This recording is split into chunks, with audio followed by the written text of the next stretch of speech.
একটা নয়, আমি ইয়াসিন বলে যাচ্ছি, যদি ওই অযোধ্যার জায়গায় মসজিদের জায়গায় 1000 নয় 1 লাখ মন্দির তৈরি করলেও আমরা বলবো এটা আমাদের মসজিদ। যতগুলো মিডিয়াওয়ালা বলছো ভারতবর্ষ খুশি আছে, ভারতবর্ষের সনাতন ভাইরা খুশি হতে পারে, মুসলমানদের বুকের উপরে পাথর চেপে গেছে। আসসালামু আলাইকুম ওয়া রাহমাতুল্লাহ।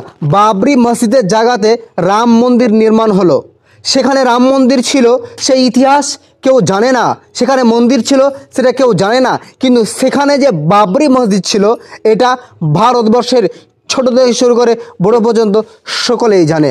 বাবরি মসজিদে যে প্রথম শাবল মেরেছিল এবং তাকে ভাঙার প্রচেষ্টা চালিয়েছিল সে ব্যক্তি কিন্তু পরবর্তীতে শান্তির ধর্ম ইসলাম গ্রহণ করেছিল এবং সে তার পাপের প্রায়শ্চিত্ত করতে সে পরিকল্পনা করেছিল যে আমি 100টি মসজিদ নির্মাণ করব। পরবর্তীতে সে 74টি মসজিদ নির্মাণ করে ফেলেছিল, তারপরে সে মৃত্যুবরণ করেছে। আজকে আমরা জানবো এই ভিডিওর মাধ্যমে বাবরি মসজিদের আসল ইতিহাস, যেহেতু বাবরি মসজিদ ইতিহাস হয়ে থেকে গেল, এবং বাবরি মসজিদে যে প্রথম শাবল মেরেছিল তার ইতিহাস। এ বিষয় নিয়ে গুরুত্বপূর্ণ তথ্য প্রকাশ করলেন কারি ইয়াসিন আলী সাহেব। চলুন ভিডিওটি শেষ পর্যন্ত দেখবেন, তারপরে আপনার মতামতটি অবশ্যই করে যাবেন। বাবরি মসজিদের ওপরে যে লোকটা প্রথম হামবার মেরেছে, প্রথম শাবলটা যে মেরেছিল তার নাম হচ্ছে বলবীর সিং। আল্লাহ কিন্তু তাকে ঈমান দান করেছেন, জোরে বলুন সুবহানাল্লাহ। এর পেছনে একটা ব্যাকগ্রাউন্ড আছে। কি আছে? বড় ব্যাকগ্রাউন্ড আছে। আমি আলেমটার নাম নেব না, যেহেতু ইউটিউবে রেকর্ডিং হচ্ছে। উত্তরপ্রদেশী একজন আলেম, আল্লাহ তিনার মেহনতকে কবুল করুক, বলুন আমিন। তিনি জেলও গেছেন। এখন আমি যদি প্রকাশ করি আপনাদের কাছে, আমার কাছে কতগুলো অমুসলিম ভাই ইসলাম কবুল করেছে, তো আমার নামে কেস ঠুকবে কি, তাই না? আমাদের দেশে নাম দিয়েছে কিছু ভাই, এটা লাভ জিহাদ, এই আপনার ধর্ম পরিবর্তন। তো দেখুন, আমি বলবো না যে আমি কতজন আমার কাছে ইসলাম কবুল করেছে, ওটা আল্লাহ জানে আর আমি জানি। দু বন্ধু মিলে কি করেছে? বাবরি মসজিদ ভেঙেছে। বলবীর সিং এর কালকে হিস্ট্রিটা আমি বার করেছিলাম মোবাইলে। তো তার বাবা তাকে নিষেধ করেছিল, দেখ আল্লাহর ঘর, আমি অনেক হিস্ট্রি পড়েছি। বলবীর সিং এর বাবা, মসজিদ ভাঙতে যাবি না বাপ, তো এদের দলে যাস না। ছেলে কিন্তু আরএসএস এর দলে নাম লেখায়। তার বাবা বুঝায়, বলবীর সিং এর বাবা, যে এরা খুব উগ্রপন্থী, এই দলে যাবি না, তোর পরে ক্ষতি হবে। কিন্তু বেটা তখন ডুবে গেছে কিসে? তাদের বিদ্বেষমূলক বয়ানে, বক্তব্যই ডুবে গেছে। প্রথম হামবার চালিয়েছে, ভেঙেছে। তার একজন বন্ধুর নামটা আমি যদিও ভুলে যাচ্ছি, কালকে শুনলাম, পাশাপাশি বাড়ি, সে দুটো ইট এনেছিল। কি? বাবরি মসজিদের ইট, ভাঙা ইট, ভাঙার পরে যে ইট বেরোয় সেই ইট এনেছিল। তো এই বলবীর সিং জিজ্ঞেস করছে, কিসের জন্য এনেছিস? বলে ইটগুলোতে প্রত্যেক দিন সকাল সন্ধ্যা একবার করে পেশাব করব। জোরে বলুন নাউজুবিল্লাহ।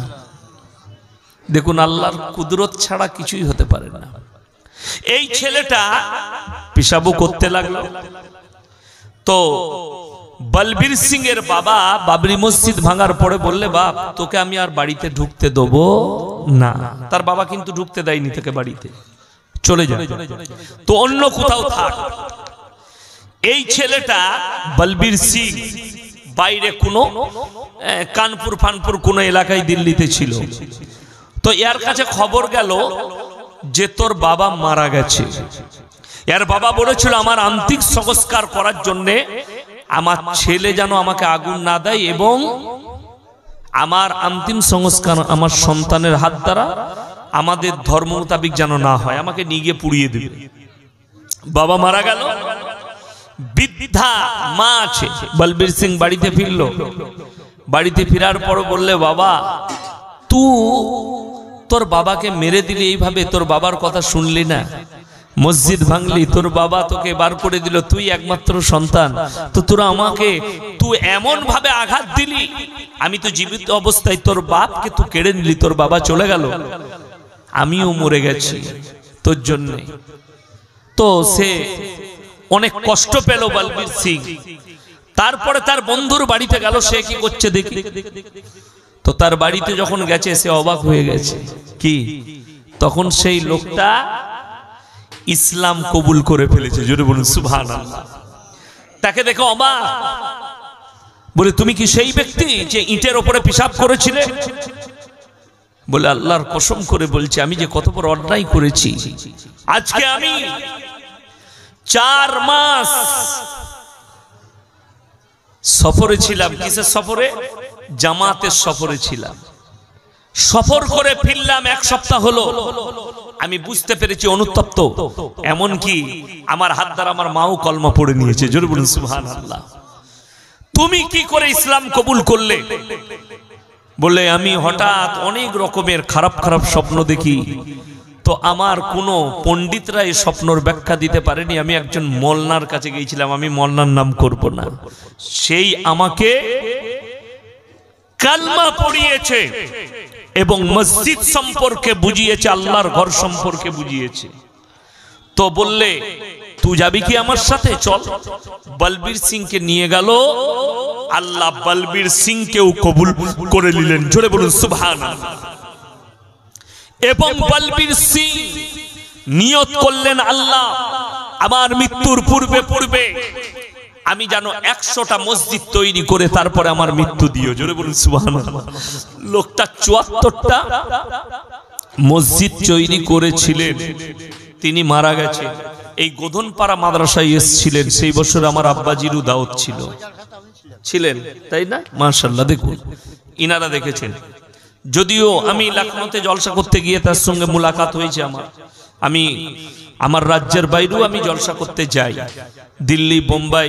যে বাঙালিরা থাকে আমাদের বর্ধমানে, সব সোনা পার্টি, এম্বুটারি পার্টি, তারা আমাকে দাওয়াত দেয়। তো সেখানে আমি গিয়ে দেখলাম, তার সঙ্গে মুলাকাতও হয়েছে লখনৌ। আর লখনৌ আলিয়া ইরফানে আমি কিরাত পড়েছি দীর্ঘ 2 বছর। সব থেকে বড় ভারতের কিরাতের মাদ্রাসা, সেখানে আমি কিরাত পড়েছি 2 বছর। তো ওখানে আমি ওনার সাথে মুলাকাত করেছি। বাঙালিরা আমাকে জলসায় দাওয়াত দিয়েছিল, ওনাকেও দাওয়াত দিয়েছিল। বড় ভদ্র মানুষ ছিলেন। দেখুন প্রথম যে হামবার চালিয়েছে সেই লোকটা কিন্তু ইসলাম কবুল করেছে। এর থেকে বড় জিনিস আর কিছু হতে আমাদের কাছে পারে না। জোরে বলুন সুবহানাল্লাহ।